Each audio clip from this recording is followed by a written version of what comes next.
Hello everyone, I'm Shuihan Hu from HKUST in Cluster. Today, I'm going to talk about our work, Aeolus, which proposes a new building block to augment proactive transports in data centers.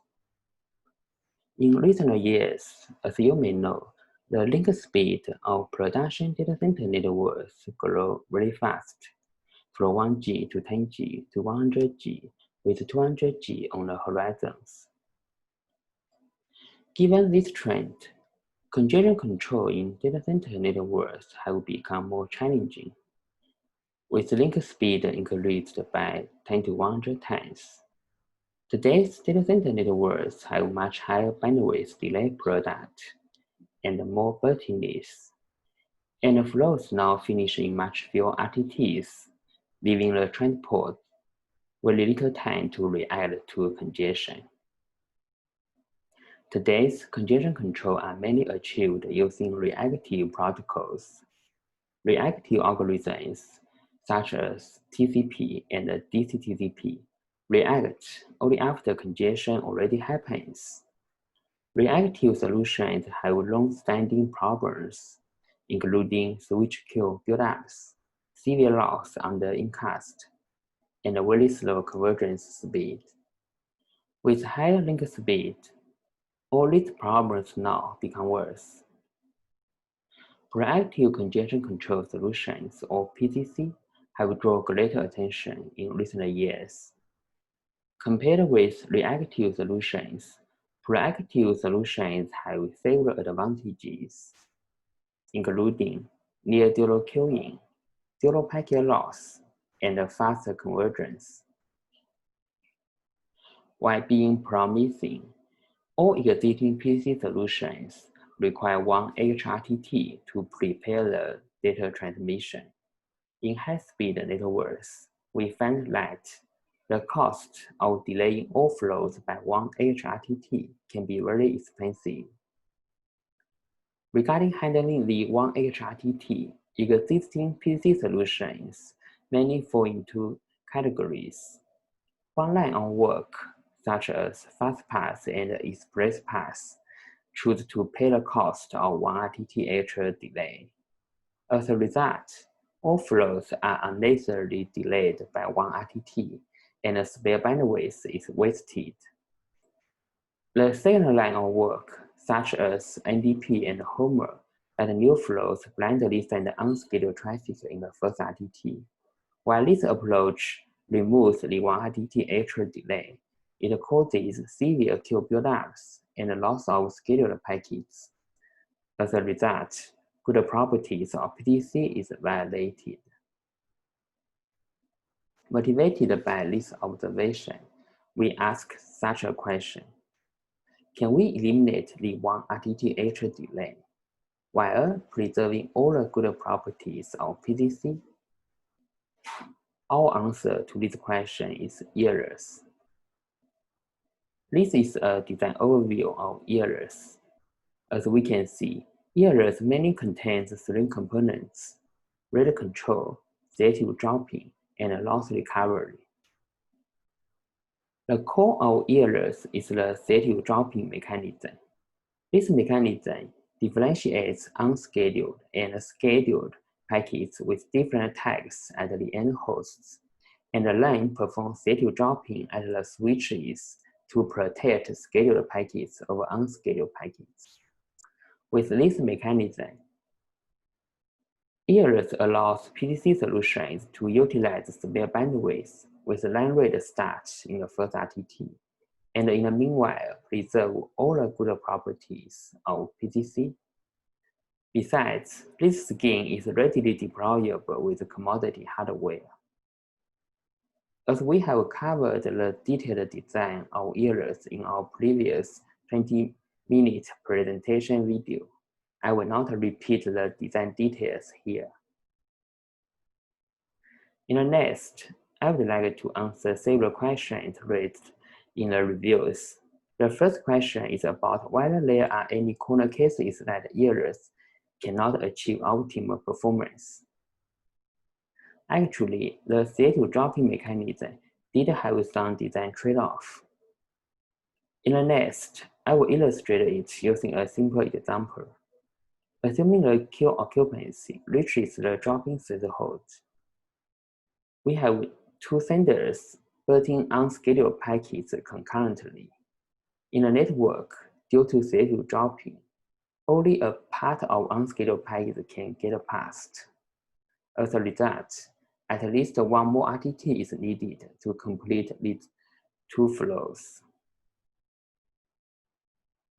But if we don't use selective dropping, these dropped unscheduled packets will be buffered in a switch queue and have a chance to get finished in the first RTT. However, this is at the risk of dropping scheduled packets.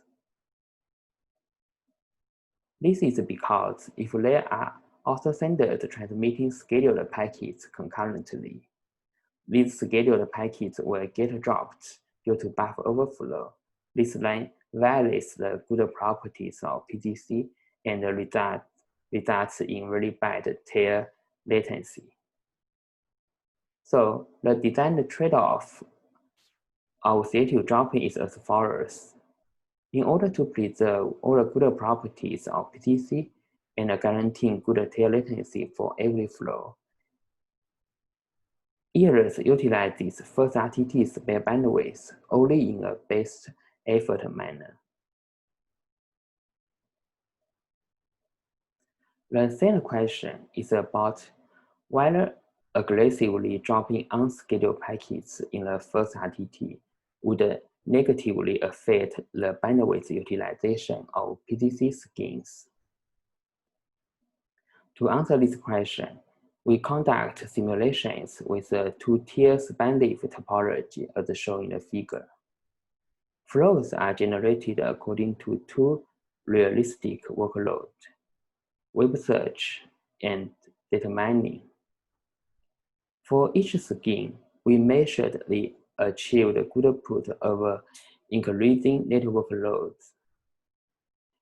We increase the network loads until the good put does not increase anymore. This figure shows the achieved good put by each scheme across varying network loads. The results on the different workloads is similar. Here we only show the results with web search workload.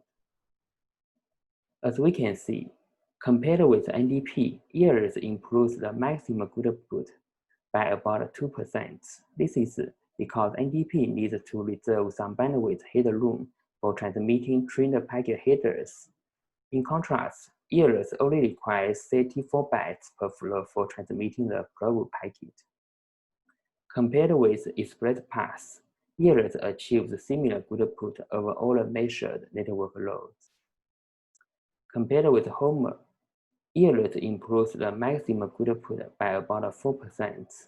This is mainly because Aeolus eliminates the loss of scheduled packets and does faster recovery for lost unscheduled packets.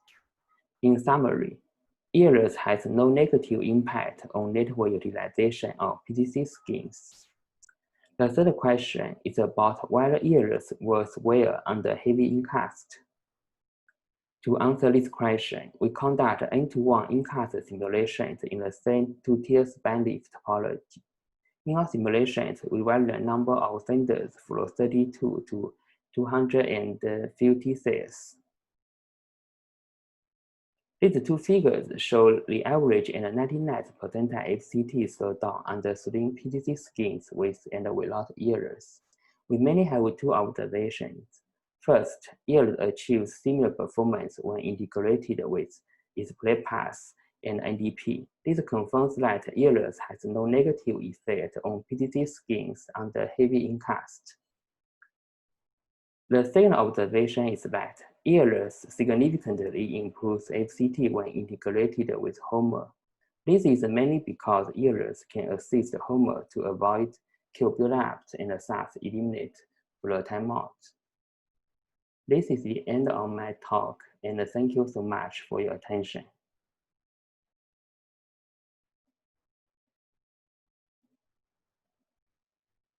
Thank you, Shuhai. I'm gonna relay some of the questions from the Slack channel. Indeed, you were just ending with HOMA. Let me ask the first question from Benam regarding HOMA. The question talks about the impact of buffer size on the observed good put. For instance, the HOMA result seems to have shown that there was achieved 54% good put when the buffer size is 200 kilobyte per port. And so the question is, what would be the impact of larger buffers? Or maybe even better, what would be the impact of using dynamic buffer carving on the results?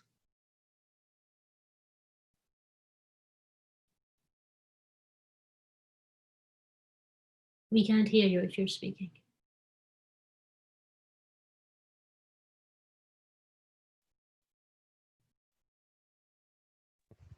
Yeah, I think Shui network has some problem. So can I answer this question? Yes, please go for it. So in our simulation, we evaluated both 200 kilobyte and 500 kilobyte buffer, and we've. Oh, I think Shui has come back. Okay. Yeah.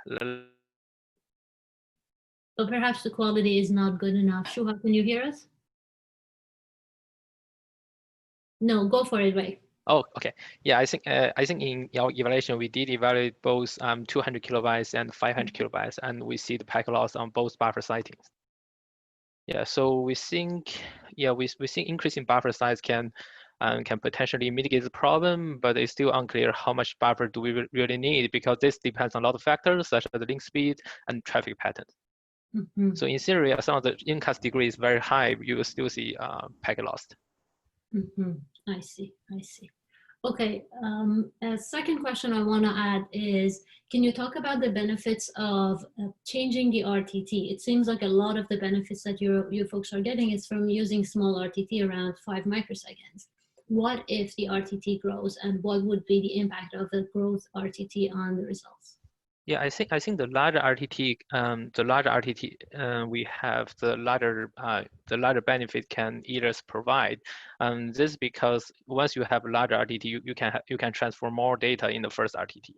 Mm-hmm. So the first question is from Tong, that is asking whether just saving the first RTT is really worth all the effort in modifying the handles and switches, because they're saying, well, just burst the first RTT does not cause this.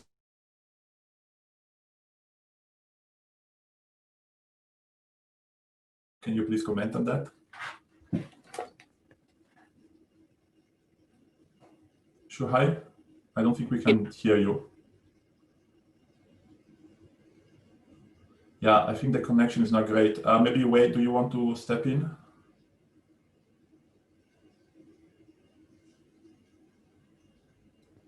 Yeah, can you hear me, Paulo? Yeah, yes, I can hear you. Yeah, thanks. so this way, yeah, so that's a very good question. So first of all, we don't really modify the hardware of the switch ASIC. We just apply some configuration at the switch.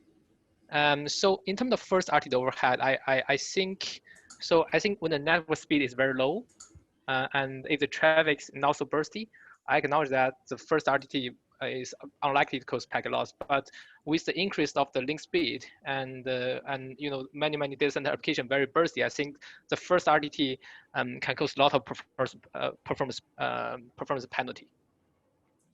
And I think you also show in the paper that many flows can also be completed in the first RTT. So yeah, so this is not a problem in the 1G network, but at hundreds of gigabit networks, this will be very serious. Yeah. Okay, as we're waiting for more questions, the second question that I have is, I understand it's a bit perhaps orthogonal to your approach specifically, but I would be interested to understand how do you deal with oversubscription in general with proactive congestion control? Because it seems that in many cases, all these protocols make the assumption that the network core is non-blocking. Oh yeah, that is a very good question. So enabling the credit-based content control to work on the oversubscribed network topology is now the focus of this work. I understand that some of the solutions like the HOMA and I think P-host NDP, they will assume the network core is free of congestion. But there are also some solutions such as the express path, which can handle congestion in the core of the network. So if you want to eliminate the problem, you should use express path.